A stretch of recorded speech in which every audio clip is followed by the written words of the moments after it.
Ito yung ating ihawan. Tingnan natin kung gaano katibay. Ayan.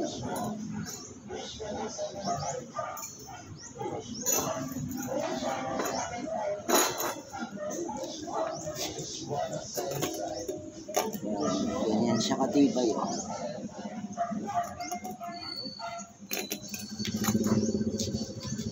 Yan. Kaya gumawa ako ng ganitong design, mga kosa. Ito yung pwede mo siyang madala. Halimbawa kung mahilig kayo maligo sa dagat, walang ihawan doon, ito madadala natin to. Kaya sa bundok, pupunta kayo, madadala to. Kasi yung may lagayan ng uling, mahirap dalhin yun. Kaya yun ang advantage nitong walang lagayan ng uling. Pwede natin madala. Saka may paa na siya. May paa. Saka solid stainless to at siksik. Siksik yan, hindi yan madalang yung grill. Siksik yan. Kaya sobrang tibay niyan, mga kosa.